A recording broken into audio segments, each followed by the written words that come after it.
2020 সালে ধর্ষণের বিরুদ্ধে সর্বোচ্চ আইন হিসেবে মৃত্যুদণ্ড নাজিল করা হয়।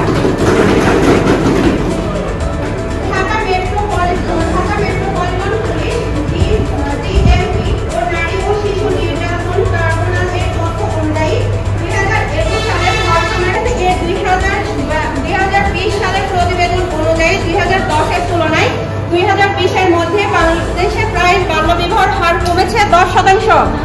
এরপর আছে আরো আমরা চাইল্ড ম্যারেজের আওতায় 40টি উপজেলায় কার্যক্রম পরিচালনা করেছি এবং সচেতনতা এবং সুরক্ষামূলক ব্যবস্থা গ্রহণ করেছি। এছাড়াও মাননীয় স্পিকার সরকার পরিচালিত এবং বাল্য বিবাহ কমানোর হ্রাসের সহায়তা ও গুরুত্বপূর্ণ ভূমিকা রেখেছে।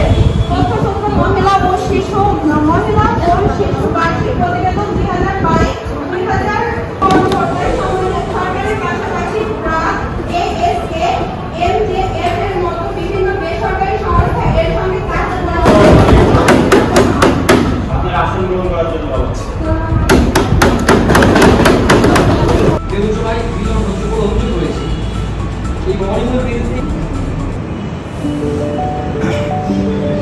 ধন্যবাদ।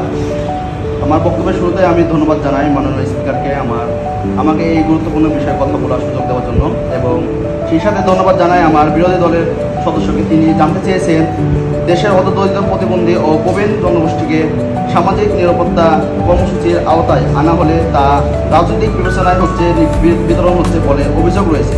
এই অনিয়মের বিরুদ্ধে আমার মন্ত্রণালয় কী ব্যবস্থা নিয়েছে? মাননীয় স্পিকার, বাংলাদেশ সরকারের সামাজিক নিরাপত্তা কর্মসূচিকে একটি অগ্রাধিকারমূলক খাত হিসাবে বিবেচনা করে এসেছে, যার মূল দেশের হতদরিদ্র, প্রতিবন্ধী নিরলসভাবে বাস্তবায়নের পথে এগিয়ে যাচ্ছে।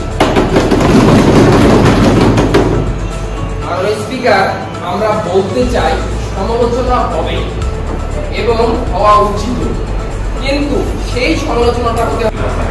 তো আমাদের যে পরিকল্পনা ছিল, বিশেষ করে আমার পরিকল্পনা ছিল কোর্সের একটা পার্ট, আমরা প্রথমে আমি দিয়েছিলাম কোর্সের আউটলাইন দিয়েছিলাম।